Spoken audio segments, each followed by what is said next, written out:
बिस्मिल्लाहि वल्हम्दुलिल्लाह वस्सलातु वस्सलामु अला रसूलिल्लाह। Welcome to Quran time academy with Qasim Ahmed. अस्सलामु अलैकुम वरहमतुल्लाहि वबरकातुहू। उम्मीद करता हूँ आप लोग खैरियत से होंगे। अल्लाह ताला हमेशा आप सबको अपनी हिफ्ज़ व अमान में रखे, नागहानी आफ़ात से महफूज रखे। आमीन सुम्मा आमीन।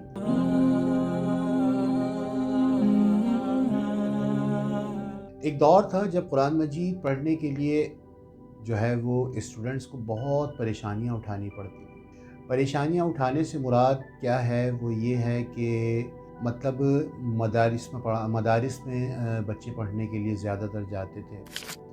मुशक्क़त उठानी पड़ती थी, पेरेंट्स को भी, क़ारी साहब को भी। लेकिन वो कितना सुनहरा दौर था ना, जब आप पढ़ते थे।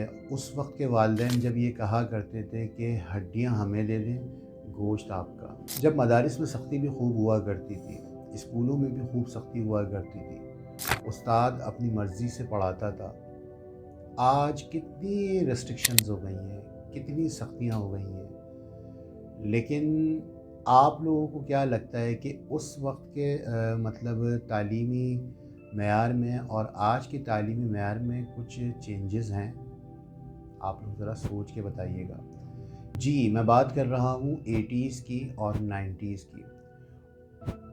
उस दौर में जिन बच्चों ने कुरान मजीद पढ़ा या जिन लोगों ने कुरान मजीद हिफ्ज़ किया, उस वक्त कोई ऐसा बच्चा नहीं होता था मदरसे में जिसको मार ना पड़ी हो, और मार भी बहुत भयानक तरीके से पड़ती थी। लेकिन फिर भी अगर गली के मोहल्ले में उसके उस्ताद जा रहे होते थे, वो उनको दौड़ के सलाम किया करता था, क्योंकि वो उनका एहतराम करता था। उसको पता है कि इन्होंने जितना भी मारा है वो मेरी भलाई के लिए मारा है।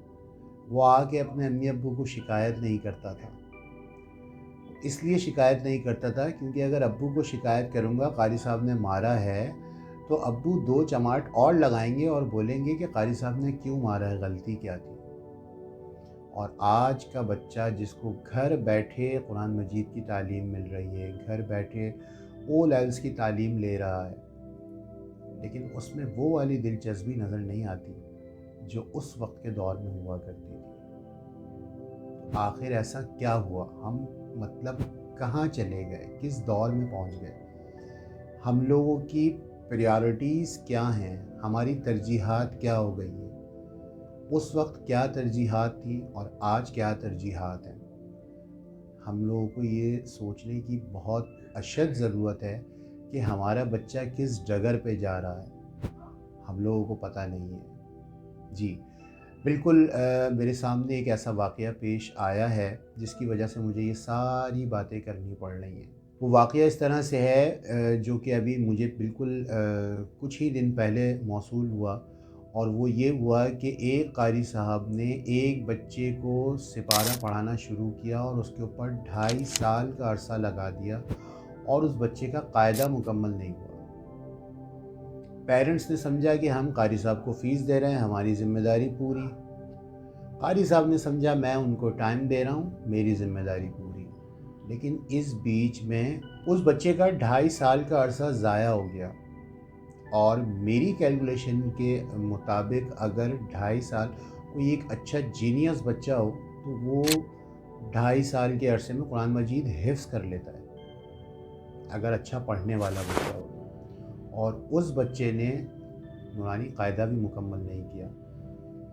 तो आप लोगों को क्या लगता है यहाँ पे गलती किसकी है? मैं बताता हूँ आपको गलती किसकी है। गलती उन पेरेंट्स की है जिन्होंने सिर्फ़ और सिर्फ अपनी ज़िम्मेदारी को यहाँ तक समझा कि क़ारी साहब को फ़ीस पूरी जा रही है। गलती उस उस्ताद की है जिसने उस बच्चे का टाइम ज़ाया किया, और उसने अपनी ज़िम्मेदारी सिर्फ़ ये समझी कि मैं इसको जो भी टाइम दे रहा हूँ वो काफ़ी है। लेकिन प्रोग्रेस के ऊपर बात नहीं हुई। क्यों नहीं हुई? उसकी वजह ये है कि पेरेंट्स को ख़ुद नहीं पता कि हम इस बच्चे का जायज़ा कैसे लेंगे। ये ज़रूर पता है कि ये बच्चा, मेरा बच्चा अच्छा पढ़ना चाहिए, लेकिन ये नहीं पता कि उस बच्चे को अच्छा पढ़ाने के लिए, जब वो कुरान मजीद अच्छा पढ़े, उसको उस काबिल बनाने के लिए क्या क्या स्ट्रैटेजीज़ यूज़ करनी है, क्या क्या तरीक़ेकार इस्तेमाल करने हैं। ये क्यों नहीं पता? क्योंकि उनको ख़ुद नहीं आता तजवीद के साथ।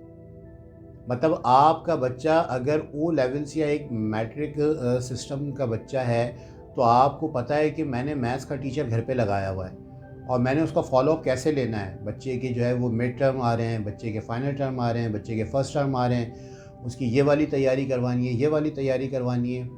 کیا آپ کو یہ پتہ ہے کہ آپ کے بچے کو پہلا سپارہ کمپلیٹ ہو گیا ہے تو دوسرا سپارہ کمپلیٹ کرنے سے پہلے پہلے سپارے کا جو ہے وہ ٹیسٹ دلوانا ہے؟ کیا آپ کو یہ پتہ ہے کہ پہلے سپارے میں جو لیکنگس تھیں وہ دوسرے سپارے میں نہیں آنی چاہیے, تو پہلے سپارے میں لیکنگس کہاں کہاں ہیں؟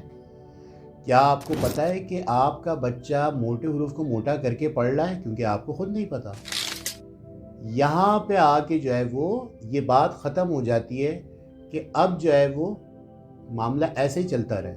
خدا را اپنے اس مائنڈ سیٹ کو چینج کیجئے. قاری صاحب ضرور لگائیے, کسی قاری کو لگائیں, کسی قاریہ کو لگائیں, لیکن آپ لوگ اپنے بچے کا چیک اینڈ بیلنس رکھیں کہ اس نے آج یا اس ہفتے میں یا اس 15 دن میں بچے نے کہاں سے کہاں تک پڑھ لیا, یا اس نے نیکسٹ ویک یا نیکسٹ منتھ اس کو کہاں ہونا چاہیے.